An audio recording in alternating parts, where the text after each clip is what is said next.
1차 서류에서 되게 중요한 거. 1차 서류에서 중요한 것 자체 전부 다 얘기한 거예요. 제가 이제 다 얘기한 거라서 그냥 정리하시면 되는 겁니다. 1차 서류에서 되게 중요한 것은 자소서가 67%, 어학성적 11%, 직무교육 21%. 그 다음에 학점 자체가 1% 정도다라고 얘기를 하는데 학점은 안 본다라고 생각하시면 됩니다. 학점은 안 본다라고 생각을 하시면 될 것 같고, 그러니까 나의 학점 안 봅니다. 나의 학점 안 봅니다. 그럼 자소서에서 중요한 것은 글빨이냐 경험이냐 그것도 아닙니다. 자소서에서 보는 항목 비중 자체는 회사 분석이나 가치관 이러한 것들이 굉장히 중요하게 작용을 하고 있습니다. 그래서 자소서도 제대로 쓰셔야 돼요. 공기업 자소서와 대기업 자소서는 같을까요? 다를까요? 다릅니다. 보는 것도 다릅니다. 개인의 역량을 중시하는 것이 아니라 공동체의 역량을 중시합니다.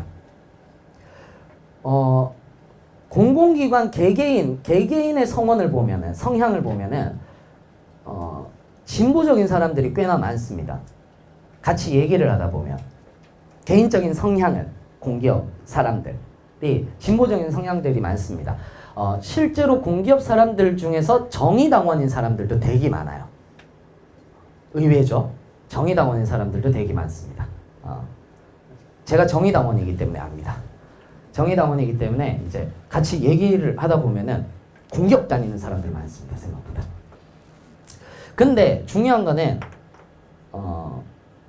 성격 자체는, 그러니까 공기업 자체의 성격 자체는 대단히 보수적입니다. 왜 보수적이냐면은 개인적인 자유보다 공동체를 더 우선시합니다. 그러니까 여러분들의 성향 자체도 어떻게 돼야 되느냐면은 공동체를 더 우선시해야 됩니다. 개인의 역량보다는 공동체를 우선시하는 사람이 돼야 됩니다. 두 번째는 뭐냐 하면은 인성도 좋아야 됩니다. 왜 인성이 좋아야 되느냐면 아까 앞에서 얘기를 하다가 잠깐 끊어졌는데 여러분들은 대부분 공기업을 들어가시게 되면 갑의 위치에 서게 되세요. 그렇잖아요. 예를 들어서 기술직이라고 칩시다. 기술직은 현장 업무가 있습니다.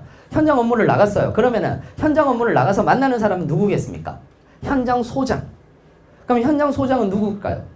현장 소장이 몇 살 정도 됐어요? 50대 초중반. 그럼 50대 초중반하고 여러분들하고 만나서 얘기를 해야 돼요. 그럼 현장 소장이 여러분들을 볼 때 어떤 느낌으로 보겠습니까? 신입사원 딱 들어왔을 때. 현장 감독이라고 이렇게 왔어요. 현장 소장이 볼 때 여러분들 어떤 느낌이겠습니까? 애기지, 애기. 그렇잖아요. 근데 자기보다 직급은 높아요, 안 높아요? 높아요.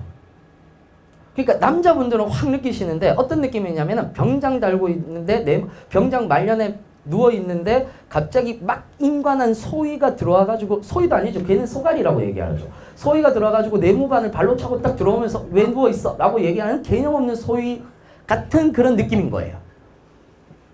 이해되세요? 남자분들은 이해되시죠? 남자분들 지금 묻잖아요. 이해되는 분들이죠. 그러니까 결론을 얘기하자면은 그러면 어떻게 해야 돼요? 막 찍어 눌러야 돼요? 그럴 수는 없죠. 어떻게 감히 현장 소장을 찍어 눌러요? 그럼 어떻게 해야 돼요? 싹싹하게 우리가 원하는 대로 가야죠. 무슨 말인지 이해되세요? 그러니까 뭔가를 하더라도, 요청을 하더라도 싹싹하게 친근감 있게 해야죠. 그래서 기술직들한테 뭐를 원하는 거예요? 싹싹함을 원하는 거예요. 그래서 기술직에 여성분들이 되게 많이 붙어요. 기술직에 왜 남성분들이 떨어지겠어요? 지금 남자분들 표정 보세요. 지금 남자분들 표정 보시면 전부 다 되게 무서워요. 지금 전 화난 것 같아요. 그거잖아요. 나중에 되면 이제 그런 것들이 전부 다 트레이닝이 돼야 되는 건데, 어찌됐건 1차는 이런 것들을 많이 봅니다. 자, 넘어가셔서 어학 성적을 정리를 딱 하시면은요, 어학 성적은 700에서 850 사이, 토익 스피킹, 오픽, 토플, 외국어 점수는 대부분 포함됩니다. 그러니까 토익만 저는 토익이 없는데 HSK를 가지고 있는데요, 됩니다. 전 오픽만 가지고 있는데요, 됩니다. 아무 상관없습니다. 아무 상관없습니다. 여러 개를 가지고 있으실 이유는 하나도 없습니다. 자, 그 다음에 자격증 가산이라고 있죠. 자격증 가산은 한국사 검정 능력 시험 고급, 컴퓨터 활용 능력 1급, 한국어 3급, 토익 스피킹 레벨 7, 오픽 IH, 그리고 각 기사 자격증입니다. 그리고 8월 달에 도로공사가 나오게 되는데 8월 달에 도로공사에서 기술직은 기사는 필수입니다. 기사가 없으면 떨어지십니다. 1차에서. 1차 서류에서 떨어지십니다. 그러니까 도로공사는 1차 서류를 거의 안 보거든요. 자격 조건이 되면 전부 다 붙여줍니다. 그런데 도로공사는 기술직 같은 경우는 기사가 없으면 떨어지신다 라고 보시면 됩니다. 자격증 가산 자체는 1개 아니면 2개가 들어가고요. 유일하게 어디에서만 한국전력에서만 4개가 들어갑니다. 유일하게 한국전력에서만 4개가 들어간다 라고 보시면 돼요. 그 다음에 어학을 중요하게 생각하는 공기업은 이렇게 3개가 있는 거고요. 서류에서 경력 및 경험기술서라는 것이 있는데 유일하게 복붙이 가능합니다. 자소서는 절대 복붙하면 됩니까? 안 됩니까? 안 됩니다. 자소서는 정성적 평가가 있고 정양적 평가가 있습니다. 그래서 한국전력을 정확하게 딱 보시면 아는데 한국전력을 보시게 되면은요. 한국전력을 보시게 되면은 서류 전형이 있습니다. 서류 전형에서 외국어 성적이 100점입니다. 즉 자격 가점이 주어지는데 토익 850 이상 100점 처리를 해줍니다. 토익 850 이상 100점입니다. 그 다음에 각 기술직 기사 같은 경우가 10점이거든요.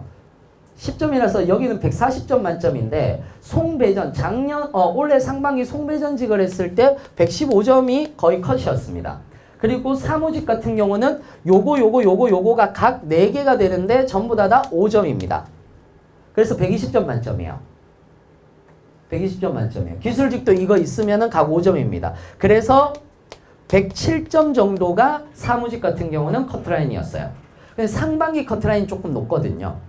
그래서 107점 정도 됐었고 115점 정도 됐습니다. 그런데 가끔가다 이런 얘기를 합니다. 에이, 이거 넘었는데 떨어진 사람들도 있던데요. 라고 이렇게 얘기를 하는 사람들도 있습니다. 맞습니다. 왜냐하면 자소서가 적법 판정이기 때문에 그렇습니다. 자소서 부판정 받으면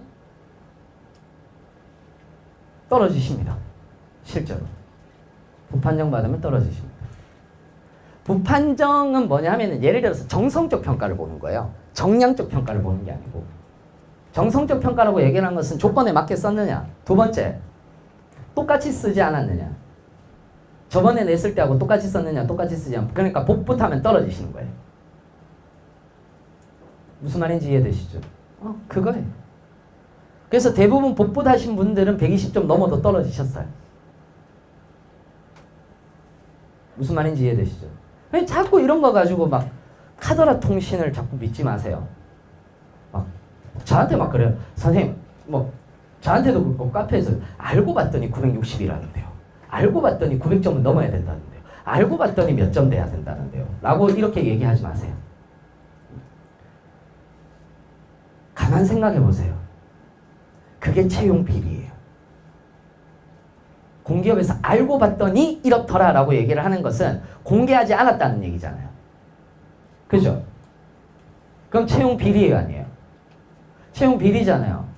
그러면은 카더라를 올리는 게 아니라 그게 확신하다면 변호사를 선임해가지고 고소를 해야죠.